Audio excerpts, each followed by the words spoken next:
Hey, what's up guys? Welcome back to my channel. So after using Oneui 8.5 on my Galaxy S23 FE for quite some time, I finally got my hands on Oneui 9 running on my Galaxy S26. And honestly, I was not expecting Samsung to change this much. So in this video, we are going to compare Oneui 8.5 and Oneui 9 side by side. I will show you every major changes, every useful new features which has been added in Oneui 9, and at the end, I will answer the biggest question. Is Oneui 9 really worth waiting for? So without wasting any time, let's get started. So first, let's start with the home screen and app icons. And honestly, there isn't much to talk about here. Samsung hasn't made any major changes to home screen in Oneui 9. The overall layout, app drawer, widgets, folders, and even the Oneui home launcher all looks almost same as Oneui 8.5.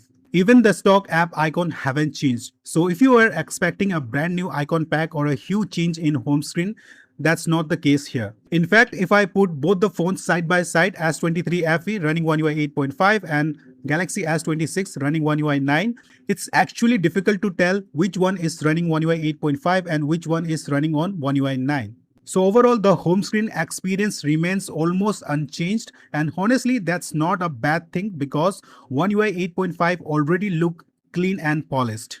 Now let's move to one of the most used parts of any smartphones, the notification panel and quick panel. As you can see, I am showing both the phones side by side. At first glance, they look almost identical.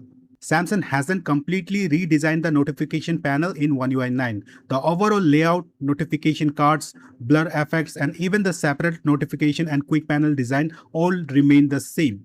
But once you open the quick panel, you will start noticing a few small improvements. The first thing I notice is that the both brightness slider and the volume slider are now slightly thicker than before. It's a small change, but it makes them look more modern and little easier to use.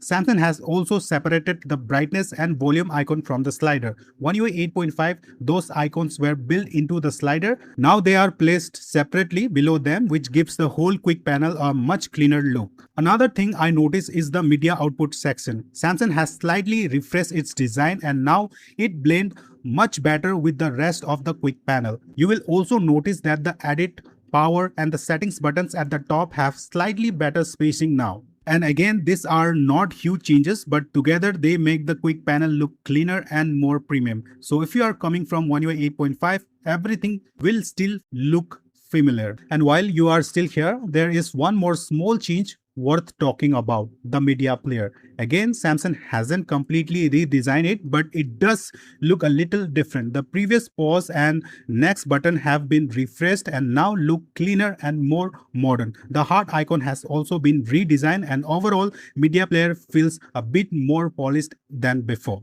Now let's move away from the quick panel and check out Samsung My Files app. This isn't a major redesign either, but once you compare both versions side by side, you will immediately notice a difference. The first thing I notice is the Oneui 9 has much cleaner layout. The category icons at the top are now smaller, which makes the app feel more open and organized. Samsung has also redesigned the recent files section. Instead of using a large cart like Oneui 8.5, Oneui 9 now uses a more compact layout that takes a less space. There's also a new download section that gives you quick access to files from apps like Chrome, Brave, files from Google, and Photos, etc. The internal storage card has also received a cleaner design with a more modern storage indicator. Functionally, obviously both are exactly the same, but visually Oneui 9 definitely feels more cleaner, less clutter, and much better organized than Oneui 8.5. Next, let's take a look at the lock screen. Just like the home screen, Samsung hasn't made any major changes here also. If you compare both the phones side by side, the overall lock screen design looks almost same to same. But guys, there are few new improvements which you will definitely like. The first one is the lock screen music player. Samsung has slightly refreshed its design and the playback controls now look much more cleaner and more modern. But the bigger difference is the animation. When you tap on the music player, the transition feels much more smoother on Oneui 9. It's a small details, but it makes the whole experience feels much more polished. Now the biggest addition on the lock screen is this new adaptive clock font. Instead of showing the clock in one fixed position, it will automatically adjust its size and position based on your wallpaper. For example, if your wallpaper has a person or an object, the clock automatically moves around it. Obviously, we had this version in One UI 8.5, but this is the newer one. So totally, now we have two adaptive clock style, which is good to have option, right? Other than these improvements, the lock screen experience is almost the same as One UI 8.5 on One UI 9. Now let's move to one of my favorite new feature in One UI 9, and I know many Samsung users have been waiting for this feature for years. Samsung has finally added a built-in network speed indicator. You can enable it using the latest version of GoodLock Quick Start module. Once you turn it on, your internet speed will be shown directly in the status bar. This is one of the most requested feature by Samsung users since years, and I actually tested something interesting. I installed this latest Quick Start plugin on my Galaxy S23 FE running on One UI 8.5. The plugin installed successfully, but the network speed option simply wasn't there. So that means this feature is currently only for One UI 9. You will get this feature with the One UI 9 update. Now let's open the setting page on both the phones. And just like the home screen, there are not any major visual changes here also. But once you open a Galaxy AI, you will immediately notice one difference. On One UI 8.5, every AI feature comes with a short description underneath it.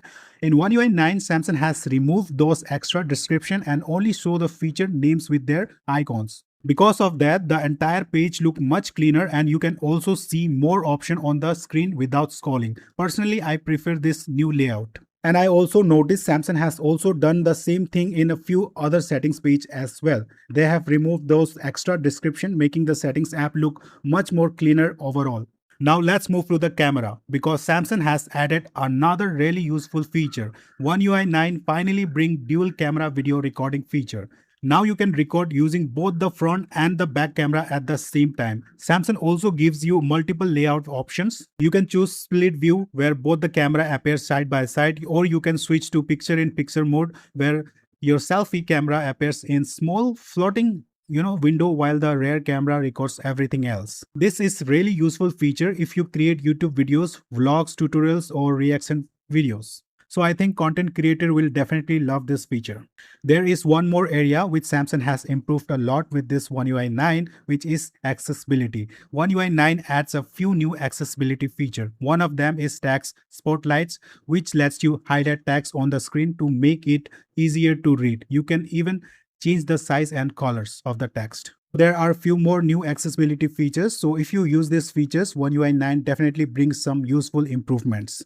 So these are the major changes I noticed after using One UI 8.5 and One UI 9 side by side. Of course, there are a few other small changes here and there, but they are very minor and don't really changes your overall experience, so I did not include them in this video. Samsung has also improved security, privacy and overall system optimization in the background with One UI 9.